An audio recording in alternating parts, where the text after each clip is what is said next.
Assalamualaikum warahmatullahi wabarakatuh.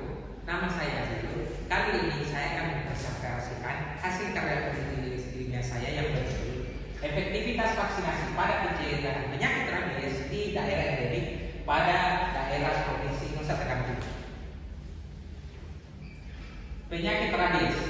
Rabies adalah penyakit menular yang disebabkan oleh virus rabies dan menyerang sistem saraf pusat pada manusia serta hewan karnivora seperti anjing, kucing, dan kera.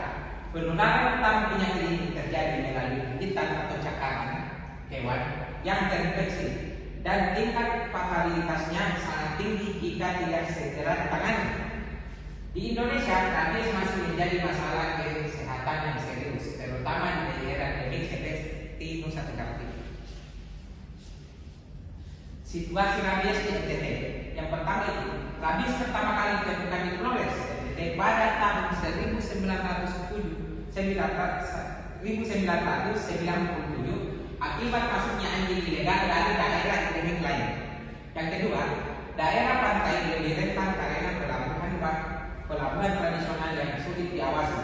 Yang ketiga, kasus gigitan hewan penularan rabies di NTT masih tinggi dengan ribuan kasus setiap tahun. Gejala dan penularan rabies. Gejala yang ditimbulkan yaitu pada hewan, air liur berlebihan, kejang, agresif, menggigit benda yang bergerak. Pada gejala yang ditimbulkan pada manusia seperti halnya juga dengan hewan, air liur berlebihan, demam, mual, takut air, cahaya, nyeri tenggorokan. Penularan gigitan. Penularan yang terjadi yaitu gigitan, cakaran atau jingatan pada luka terbuka, mukosa oleh hewan terinfeksi. Pencegahan dan penanggulangan rabies. Pencegahan yang dapat kita lakukan yaitu pencegahan utama vaksinasi pemeliharaan, vaksinasi hewan peliharaan seperti anjing, kucing, dan kera. Program vaksinasi harus didukung oleh pemerintah melalui kerjasama lintas departemen seperti kesehatan hewan, kesehatan manusia, pertanian, dan teknik.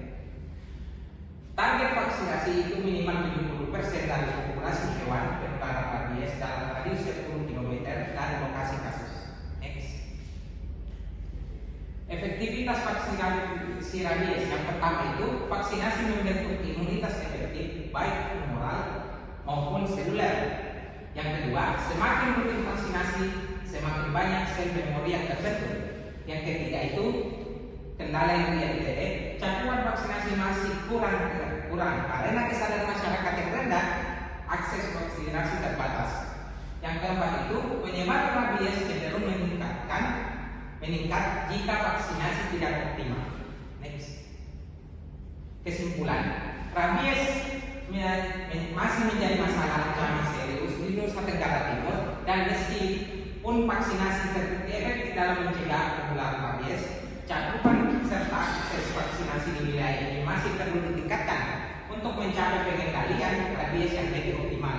Perlu kerjasama lintas sektor dan peningkatan edukasi kepada masyarakat agar kesadaran dan partisipasi dalam program vaksinasi semakin tinggi. Mungkin itu saja presentasi dari saya. Wassalamualaikum warahmatullahi wabarakatuh.